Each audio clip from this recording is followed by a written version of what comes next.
slavery and deliverance. There were great contentions among King Noah's people.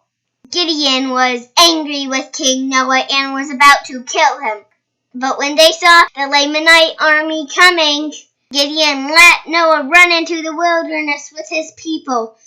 When the Lamanites started to slay them, Noah told the men to leave their families so they could run faster. Some of the men would not leave their families, but sent their beautiful daughters to beg for their lives. The Lamanites said they would spare their lives if the Nephites promised to deliver up King Noah. The Nephites also had to give the Lamanites 1/2 of all their riches. From that time forward, the Nephites chose Noah's son, Limhi, to be their next king. The men who went with Noah were angry. They had left their families.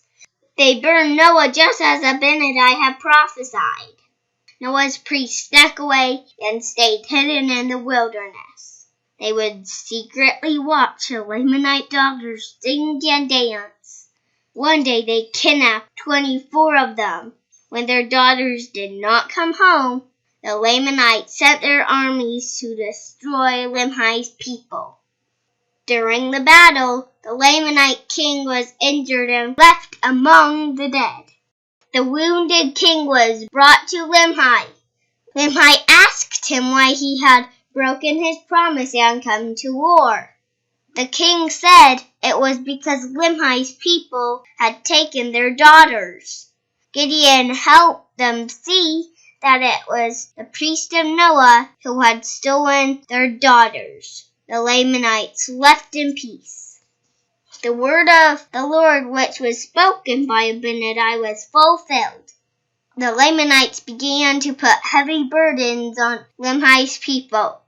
They tried to drive the Lamanites out of their land 3 times, but each time they were beaten and many were killed. The Lamanites guarded Limhi's people so they could not leave. They finally accepted their bondage to the Lamanites and cried out to God for help. The Lord was slow to hear their cries, but little by little, he began to make things easier for them. They were in this situation when the 16 men sent from Zarahemla found them. They decided it would be better to escape than to fight. Gideon told King Limhi that the Lamanites who guarded the back pass got drunk each night. King Limhi sent Gideon to deliver the payment of wine to the guards. The Lamanite guards were given extra wine so they would get very drunk. That night, Limhi's people took their animals, food, and precious things and escaped through the back pass.